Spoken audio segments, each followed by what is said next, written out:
Shalom Bapak Ibu Saudara. Puji Tuhan boleh datang kembali di tengah-tengah jemaat yang ada di sini dan bersyukur untuk kesempatan yang diberikan kepada saya untuk menyampaikan firman. Saudara, saya diminta untuk menguraikan dari Ayub pasal yang keempat sampai 14 dan saya mengangkat satu tema, Why have you made me your target? Artinya, mengapa aku itu jadi sasaranmu? Saya ingin mengajak kita membaca dari Ayub 7 ayat 20 yang tadi sudah dibacakan di dalam satu perikop yang menyatakan, kalau aku berbuat dosa, apakah yang telah kulakukan terhadap engkau, ya penjaga manusia? Mengapa engkau menjadikan aku sasaranmu, sehingga aku menjadi beban bagi diriku? Sampai demikian pembacaan firman Tuhan. Saudara, orang Indonesia itu sering memberi nama anaknya itu Agus. Tidak tahu di sini ada enggak yang namanya Agus. Mungkin saja saudara karena kelahirannya bulan Agustus. Atau supaya nilai pelajarannya itu bagus-bagus katanya. Nah saudara, masalahnya adalah Agus ini selalu jadi nomor urut absen 1 di kelasnya. Dan sementara itu saudara, banyak guru-guru itu sering memberi tugas atau meminta jawaban murid-muridnya urutan absen. Akibatnya kalau ada tugas PR yang harus dikerjakan di kelas, siapa yang akan maju ke depan? Agus katanya. Agus makanya harus siap-siap selalu saudara ya. Kalau ada pertanyaan-pertanyaan, guru biasanya lihat absennya, kemudian yang dipanggil Agus lagi. Agus lagi dan Agus lagi. Dan lebih menjengkelkan kalau lagi pembagian hadiah, ternyata guru memanggil urutan absen terakhir ya. Agus kecewa banget ya. Agus ini saudara seringkali jadi sasaran tembak untuk mengerjakan soal-soal. Memang saudara saya ingin katakan jadi sasaran tembak itu memang tidak enak, apalagi kalau untuk hal-hal yang tidak nyaman. Seolah-olah kok saya lagi. Tetapi saudara, kadang hidup itu dapat terasa seperti itu. Kita itu juga bisa merasa jadi sasaran tembak. Mungkin kita berkata masalah yang satu belum selesai, kok sudah muncul masalah yang lain. Masalah yang lain belum selesai, bertambah lagi yang baru. Dan kadang kita bertanya, mengapa saya? Kita merasa hidup dengan baik-baik, tapi kok menghadapi kesulitan. Mengapa harus saya? Kok tidak orang-orang yang buat susah negara itu saja yang mengalami penderitaan? Mengapa harus saya? Kok tidak keluarga orang-orang yang jahat itu? Mengapa harus saya? Kok tidak orang yang tidak percaya? Dan saudara, seringkali kita itu tidak menemukan jawaban dari pertanyaan-pertanyaan itu. Bahkan ketika kita berupaya mencari jawaban dari para ahli, termasuk pendeta, itu pun tidak memuaskan kita. Mengapa saudara? Saya ingin katakan kadang penderitaan itu tidak bisa dijawab dan dicari alasannya.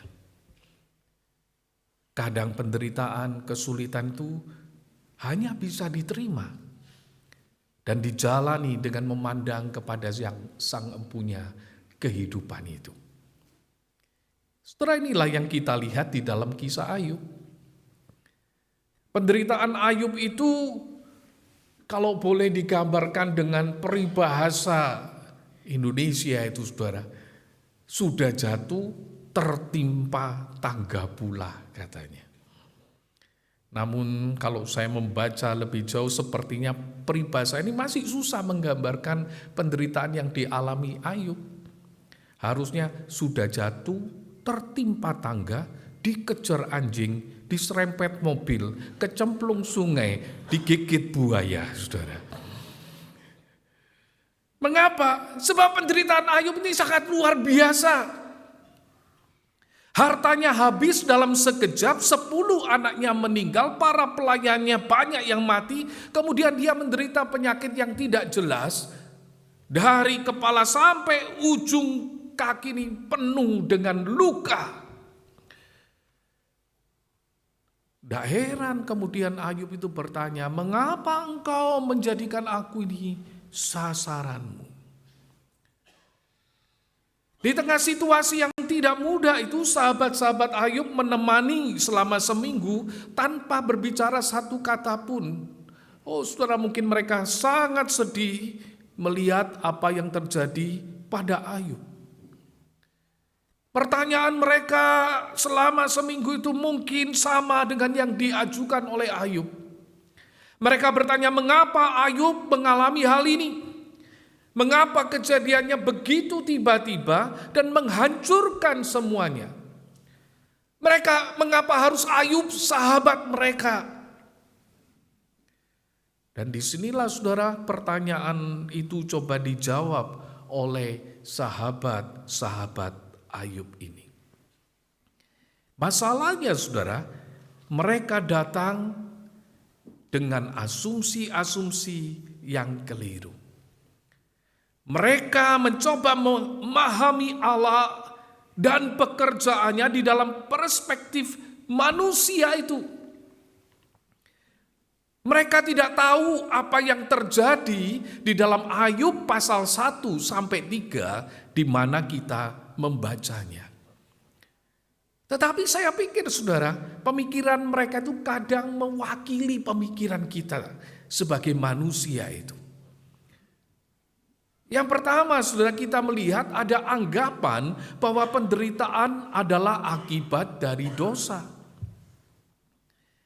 Elifas ini sahabat yang pertama yang berbicara kepada Ayub, dan dia memulai dengan mengingatkan Ayub pada prinsip yang menurutnya dia lihat di dalam pengalaman hidupnya sebagai manusia. Ia berkata, camkanlah ini, siapa yang binasa dengan tidak bersalah, dan di manakah orang yang jujur dipunahkan? Bagi Elifas, saudara, ada hubungan yang jelas antara kehidupan seseorang sekarang ini dengan apa yang dialaminya. Orang yang hidup benar pasti akan jadi baik. Dan orang yang hidup jahat pasti akan mengalami sesuatu penderitaan di dalam hidupnya. Sehingga dia katakan, aku itu melihat itulah yang bajak kejahatan, dia akan menabur kesusahan, ia menuainya juga. Jadi Elifas ini melihat bahwa penderitaan itu saudara sebagai kerangka sebab dan akibat moral. Seseorang yang menderita itu karena sebelumnya dia memang melakukan sesuatu yang layak mendapat penderitaan. Apakah secara umum prinsip ini bisa dibenarkan saudara? Nah, kita lihat saja saudara, di tengah-tengah kehidupan kita di dunia ini. Memang saudara, ada akibat buruk yang bisa kita rasakan ketika kita itu berbuat kesalahan. Misalnya, seseorang melakukan korupsi di perusahaan, kemudian apa yang terjadi? Ketahuan, dia dipecat, bahkan harus dipenjara. Dia salah, maka dia menuai hasilnya. Dia mengalami penderitaan karena kesalahannya. Kalau ada seorang yang setir dengan ugal-ugalan, kemudian mengalami kecelakaan, bahkan ia harus masuk rumah sakit. Tidak saja dia masuk rumah sakit, ia harus mengganti kerusakan yang ditimbulkannya, bahkan bisa dipenjara karena ada korban lain di dalam kecelakaan itu. Dia mengalami penderitaan, saudara, sudah sakit, bayar ganti rugi, dan siap dipenjara. Tapi penderitaan itu terjadi karena kesalahannya. Tetapi dalam hidup manusia itu, saudara, kita melihat satu misteri. Karena kita bisa menemukan fakta yang lain. Seorang rekan pernah bercerita kepada saya tentang stafnya. Oh, saudara, katanya dari nggak punya apa-apa sampai punya mobil, punya rumah. Dia berada di perusahaan itu bertahun-tahun. Tetapi betapa terkejutnya, saudara. Di dalam 3 tahun terakhir, ternyata orang sahabatnya itu mengambil uang perusahaannya. Dia berkata kepada saya, saudara, saya itu sudah baik sama dia. Saya itu sudah memperhatikan dia. Saya juga bekerja di perusahaan ini dengan baik. Tapi mengapa saya mengalami hal yang seperti ini? Tidak bisa diduga, saudara. Pada sisi yang lain kita juga bisa menemukan ada orang-orang yang menderita, bahkan meninggal karena kecelakaan. Bukan karena dia itu setir ugal-ugalan, tetapi dia ditabrak oleh orang yang ugal-ugalan itu, saudara. Di sini, saudara, kita melihat bahwa penderitaan itu tidak selalu akibat dari perbuatan dosa. Karena itu ketika Ayub menjawab di dalam pasal 6-7, dia menolak penjelasan Elifaz. Ayub mengatakan bahwa kesusahan yang dia alami jauh lebih berat daripada yang bisa dipahami oleh sahabat-sahabatnya. Tentu saja, saudara, si Ayub ini mengevaluasi dirinya. Dia melihat apa yang dia lakukan, bagaimana dia berusaha hidup saleh, bagaimana dia berusaha supaya menjaga relasi dia dengan Tuhan, relasi anak-anaknya dengan Tuhan. Tetapi mengapa terjadi seperti itu? Dia katakan, kalau cobalah ditimbang-timbang, rasanya tidak masuk akal. Yang terjadi pada dia terlalu luar biasa. Ayub merasa bahwa penderitaannya itu tidak dapat dijelaskan hanya dengan mengatakan ia sedang dihukum karena dosa. Bahkan dia berkata, kedahsyatan Allah itu seperti pasukan melawan aku. Mengerikan. Seolah-olah dia tidak bisa membayangkan apa yang terjadi. Sampai dia berkata, kalau aku berbuat dosa, apakah yang telah kulakukan terhadap engkau ya penjaga manusia? Mengapa engkau menjadikan aku sasaranmu? Saudara, kita perlu tahu bahwa penderitaan tidak selalu akibat dari perbuatan dosa. Sekalipun ada akibat ketika kita mengalami sesuatu yang buruk dari perbuatan dosa kita, kesalahan kita. Tetapi tidak selalu. Yang kedua, saudara, kita menemukan bahwa ada anggapan bahwa Allah itu adil. Karena itu penderitaan pasti ada sebabnya. Dan sekali lagi, saudara, alasan ini sering kita pikirkan. Dan saudara, dapat diselesaikan dengan pertobatan. Artinya begini, saudara, ketika ada ngalami masalah, seringkali orang berkata, pasti kamu ada dosa. Pasti ada sebabnya kamu ngalami ini. Dan kalau kamu ngalami ini, cepat bertobat. Dan banyak orang kemudian merasa mikir-mikir, apa salahku? Apa salahku? Apa salahku? Apa yang kurang dari aku? Kok aku ngalami yang seperti ini?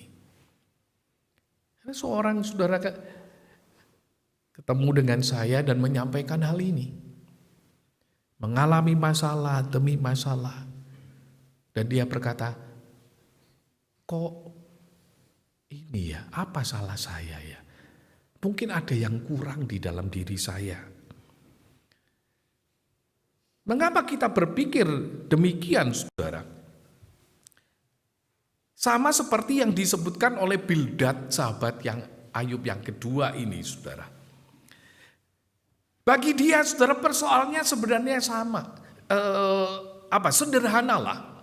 Allah adalah Allah yang adil. Sehingga apa yang terjadi pada manusia pasti sesuai dengan keadilannya. Ini berbicara tentang keadilan. Karena itu penderitaan Ayub tidak mungkin terjadi tanpa alasan. Bildad memulai dengan sebuah pertanyaan yang menjadi dasar dari seluruh pemikirannya. Masakan Allah membengkokkan keadilan? Masakan yang Maha Kuasa membengkokkan kebenaran? Bagi Bildad, saudara, jawabannya tentu saja tidak. Allah tidak mungkin tidak adil. Maka ketika ia melihat kehancuran yang dialami oleh Ayub, ia segera mencari kesalahan dari pihak Ayub dan keluarganya. Bahkan dia juga menerapkan logika yang sama kepada kematian anak-anak Ayub. Kalau mereka mati menurut Bildad, kematian itu pasti berkaitan dengan pelanggaran mereka. Bildad berkata, kalau anak-anakmu berbuat dosa terhadap dia, maka ia telah membiarkan mereka dikuasai oleh pelanggaran mereka. Dalam pikirannya, saudara, kematian mereka itu akibat dosa. Sehingga dia mendorong Ayub supaya mencari Allah, memohon belas kasihannya, hidup bersih serta jujur. Maka Allah itu akan bertindak untuknya, memulihkan keadaannya. Dia katakan, maka keadaanmu yang sekarang, yang kurang berarti, itu sekarang akan dibuat jadi lebih baik. Pertobatanmu akan menghasilkan pemulihan. Karena apa, saudara? Penderitaan yang dialami dianggap sebagai konsekuensi dari hidup yang tidak beres, yang harus dibereskan. Sekilas, saudara, perkataan Bildad terdengar benar. Memang Allah itu adil. Memang Allah itu menghukum dosa. Dan bahwa manusia harus mencari hidup benar di hadapannya. Namun, saudara, dia mengubah kebenaran tersebut menjadi satu rumus yang sederhana untuk membaca kehidupan manusia. Orang benar akan makmur, orang fasik akan menderita. Sekali lagi, saudara, dia tidak tahu apa yang terjadi di depannya. Dia tidak tahu. Allah di dalam Ayub 1 ayat 8 mengatakan, Ayub seorang yang saleh dan jujur, yang takut akan Allah dan menjauhi kejahatan. Dengan demikian dia coba menjelaskan penderitaan seseorang yang dianggap benar oleh Allah. Dia itu, saudara, dengan sederhana ingin menyatakan, kalau aku hidup benar, Tuhan pasti memberkati. Aku berdosa, Tuhan hukum aku. Nanti kalau aku bertobat, Tuhan akan mengembalikan berkat lagi. Saudara, keadilan Allah tidak bisa dipandang sesimpel itu. Mengapa, saudara? Sebab kita tidak selalu memahami penderitaan. Bahkan memberikan alasan. Tapi kita bisa tetap percaya Allah itu adil. Ayub tidak menyangkal pemikiran Bildad tentang Allah yang adil dan berdaulat. Dia berkata, sungguh aku tahu seperti itulah Allah adilnya. Ia tahu Allah itu bijaksana dan berkuasa. Tapi Ayub menolak kesimpulan Bildad itu bahwa ia menderita pasti karena dia dihukum karena dosanya. Ayub melihat kenyataan hidup itu tidak sesederhana itu. Ia bahkan mengatakan yang tidak bersalah, yang bersalah, kedua-duanya dibinasakan. Dia melihat kehidupan kadang seperti itu, saudara. Ada orang yang bersalah mendapatkan yang buruk, tapi ada yang tidak bersalah juga mengalami yang buruk itu. Dengan kata lain, orang benar itu bisa mengalami penderitaan.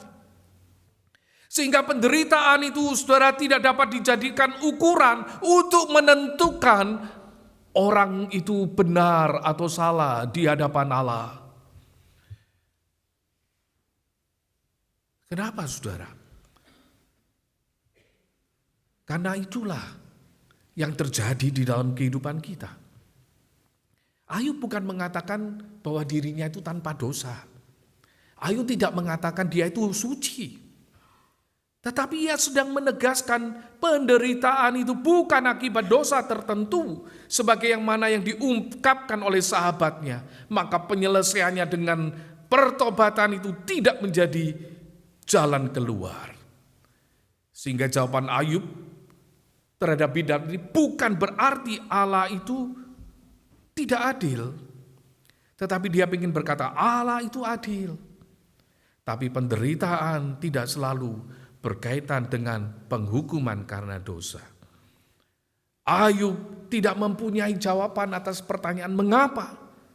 Tapi dia terus membawa pertanyaan itu kepada Allah. Saudara, bukankah itu yang kadang kita rasakan di dalam kehidupan kita, bukan? Baru-baru ini saya melihat seorang rekan, ya hidupnya oke, melayani dengan baik, setia. Berapa tahun yang lalu istrinya terkena kanker dan sempat dioperasi, mengalami kemoterapi dan sekarang sudah lebih baik. Tapi beberapa waktu yang lalu, saudara, saya sangat terkejut. Karena dia periksa ke dokter, kerasa lehernya itu ada beberapa benjolan. Dan ditemukan ada kanker tiroid dan kemudian ada beberapa di kelenjar limfanya. Tentu mengejutkan, bukan? Saya membayangkan sebagai seorang suami dengan seorang anak, dia pasti berpikir istrinya sakit. Tiba-tiba dia harus mengalami yang seperti ini. Anak masih kecil.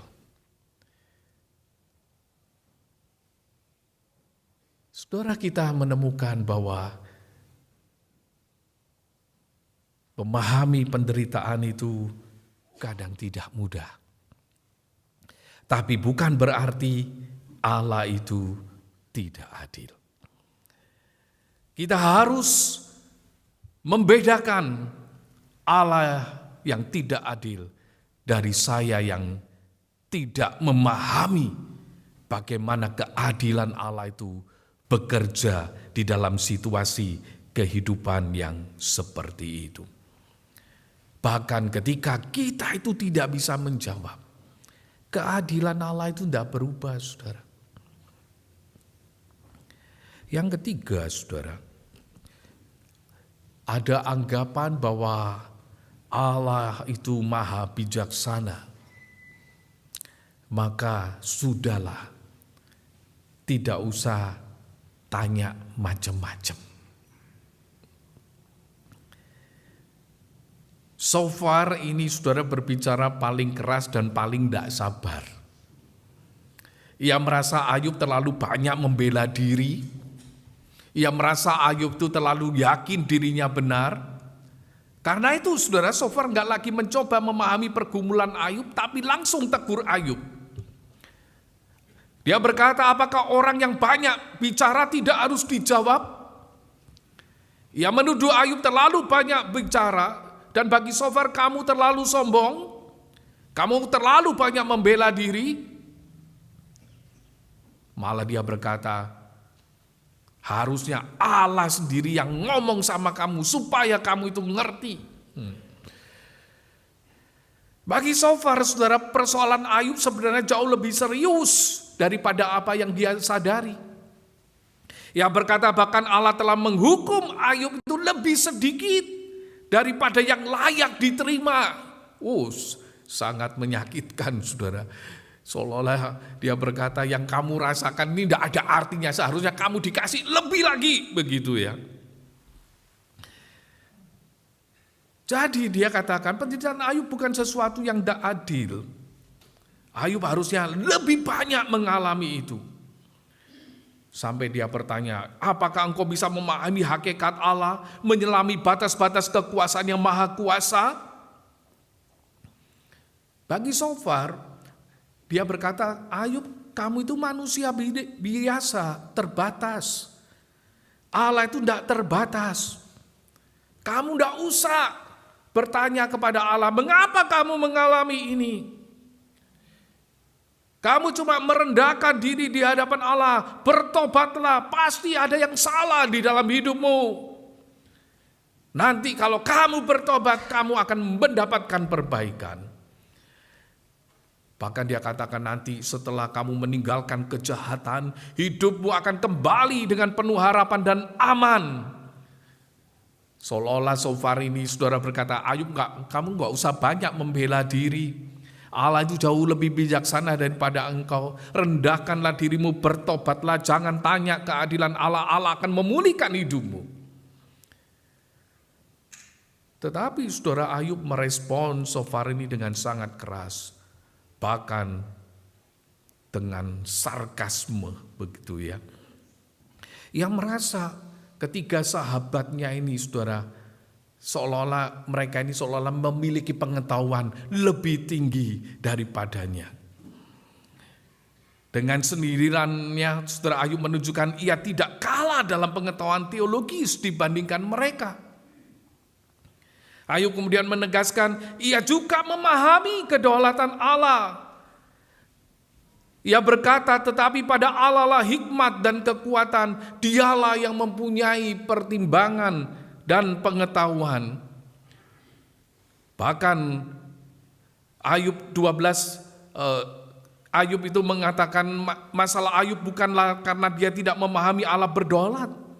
Masalahnya adalah ia tidak mengerti mengapa Allah memperlakukannya seperti orang yang bersalah.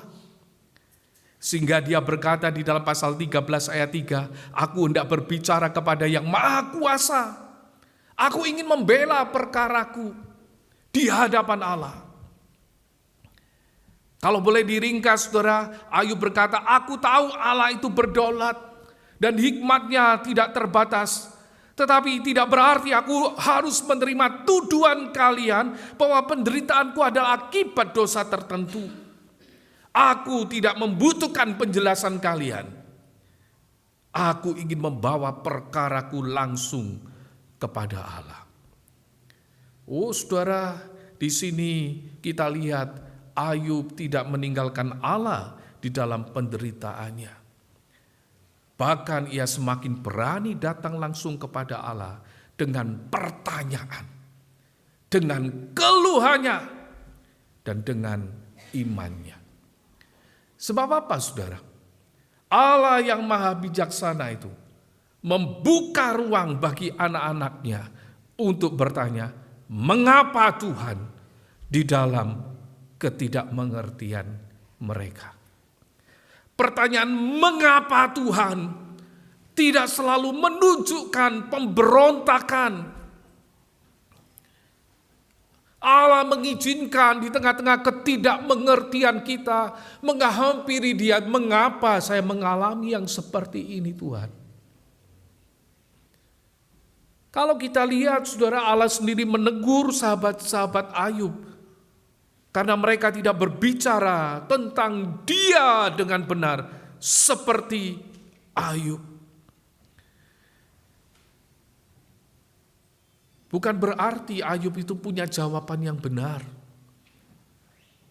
Tetapi ia membawa pergumulannya dengan jujur kepada Allah. Sementara para sahabatnya terlalu cepat menyimpulkan tentang Allah dengan tidak benar. Saudara, beberapa kali kalau saya itu bertemu, mendoakan rekan, sahabat yang mengalami kesulitan di dalam hidupnya. Kadang saya itu hanya bisa diam, tidak tahu harus ngomong apa. Dalam hati juga bertanya, mengapa Tuhan Engkau mengizinkan hal seperti ini terjadi dalam kehidupan anak-Mu? Sebab apa, saudara? Penderitaan yang terjadi dalam kehidupan umat Tuhan itu kadang tidak bisa dijawab dengan sederhana.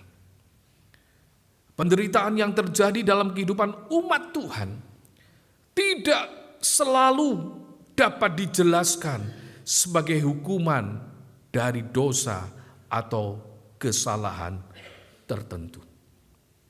Pandangan bahwa hidup benar selalu lancar tidak tepat. Kalau kita lihat di dalam Alkitab juga, bukankah Yusuf mengalami penderitaan? Bukankah Paulus dan murid-murid Yesus mengalami penderitaan?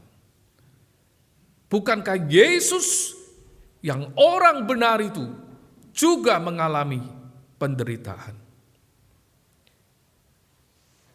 Dan itu bisa terjadi dalam kehidupan kita.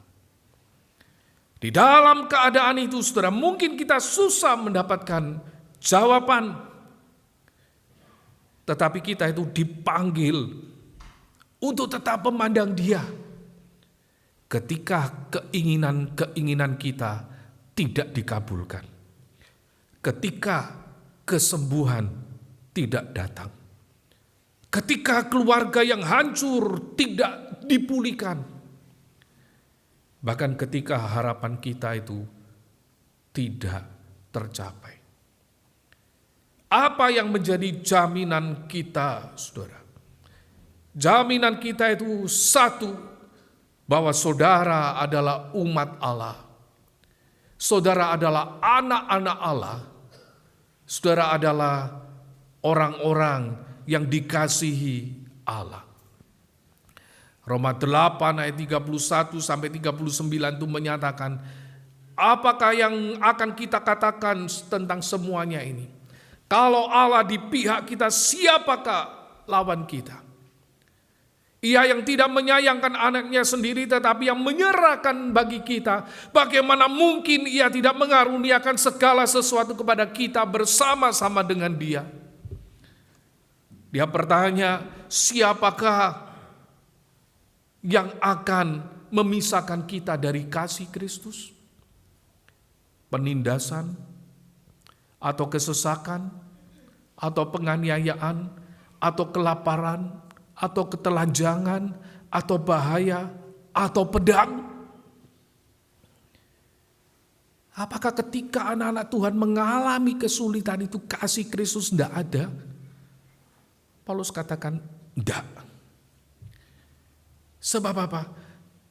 Dia katakan sebab aku yakin baik maut maupun hidup, baik malaikat-malaikat maupun pemerintah-pemerintah, baik yang ada sekarang maupun yang akan datang atau kuasa-kuasa, baik yang di atas ataupun yang di bawah ataupun sesuatu makhluk lain, tidak akan dapat memisahkan kita dari kasih Allah yang ada dalam Kristus Yesus. Oh saudara, bagi sebagian orang kita melihat ada orang yang memandang kekristenan sebagai sebuah sistem yang memberi keuntungan. Kalau mereka ada sesuatu, tidak ada sesuatu yang mereka peroleh dari kekristenan, mereka jadi kehilangan motivasi.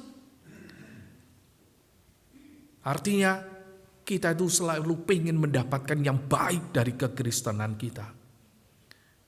Memang mengikut Kristus, saudara, dikatakan menyangkal diri dan memikul salib. Kita itu mengikut Kristus tidak untuk memperoleh keuntungan darinya. Sekalipun kita tahu Dia memberikan keuntungan itu. Sekalipun kita tahu Ia bisa melepaskan kita dari kesulitan. Tetapi harusnya Dia adalah menjadi harta dan tujuan hidup kita. Kita hidup benar karena memang kita harus hidup benar. Kita tidak hidup benar supaya Allah itu berhutang kepada kita. Kita hidup benar karena Allah adalah Allah itu sendiri dan layak menerima hidup kita. Dan bahkan ketika kita tidak menerima apa yang kita harapkan dari Dia, kita tetap dipanggil untuk hidup di dalam kebenarannya. Kenapa saudara? Karena kita adalah anak-anaknya. Kita dipanggil untuk hidup bagi Dia. Dan ketika di dalam kita itu hidup benar, kita mengalami hal-hal yang tidak nyaman, yang kita rasakan menderita. Saudara, Dia tidak pernah meninggalkan kita. Ketika kita tidak mengerti, kita tidak harus menyangkal Dia. Ketika kita tidak mendapatkan jawaban, kita tetap dapat datang kepada Allah. Ketika kita tidak menerima apa yang kita harapkan, kita tetap bisa memilih Dia yang mengasihi kita. Saudara, satu saat saya berjumpa dengan seorang rekan. Dan di dalam perjumpaan kami, bincang-bincang, saya merasa terkejut karena hidupnya tidak seaman, senyaman yang saya lihat selama ini. Dia bercerita, saudara, masa lalu yang tidak mudah. Ketika kecil, dia harus lepas dari keluarga intinya, dititipkan ke orang lain. Ketika masih kecil, dia sudah mengalami masa-masa yang buruk karena pelecehan dari orang dekatnya. Tak bisa bercerita kepada siapapun. Dia mengalami beberapa penyakit yang harus dirasakan operasi. Tidak berhenti sampai di situ, saudara. Ketika berbicara, dia merasakan kesulitan di dalam hidupnya. Masalah keluarga sepertinya tidak berhenti-berhenti. Ia sempat bertanya, mengapa saya harus mengalami yang seperti itu? Dan saya katakan, tidak ada yang bisa tahu dan bisa jawab mengapa kamu mengalami seperti itu. Tapi kamu gak salah bertanya. Tetapi ada satu hal yang baik, saudara, di dalam hidupnya.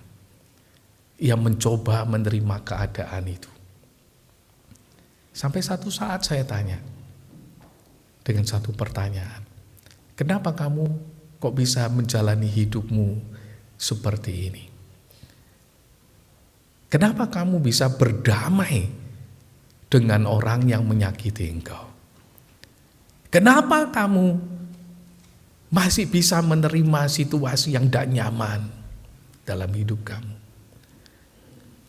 Dan dia katakan, saya itu sudah tidak peduli dengan apa yang saya alami. Yang penting satu hal, Tuhan itu bersama-sama dengan saya. Kalimat itu, saudara, diucapkan oleh seorang jemaat Tuhan yang sederhana. Tetapi saya menemukan satu statement teologis yang begitu indah. Sebab apa, saudara? Di dalam ketidakmengertiannya, dia harus menghadapi hal yang sulit. Dia tetap percaya satu hal, Tuhan bersama dia. Dan dia jalani hidupnya sampai saat ini. Kadang, saudara, kita bisa punya harapan yang tidak tercapai, doa yang tidak dijawab. Dan kadang ada hal-hal yang terjadi dalam hidup kita yang tidak pernah kita harapkan, pikirkan. Tapi izinkanlah saudara merasakan kehadiran Tuhan bahkan di dalam keterpurukanmu. Nikmatilah Tuhan di dalam sakitmu, di dalam penderitaanmu, dan di dalam ketidakmengertianmu. Ungkapkanlah, sebab Tuhan tidak marah ketika engkau merasa kecewa. Tuhan tidak marah ketika engkau harus bertanya, mengapa? Yang pasti adalah dia tidak pernah meninggalkan kita di dalam segala keadaan. Amin.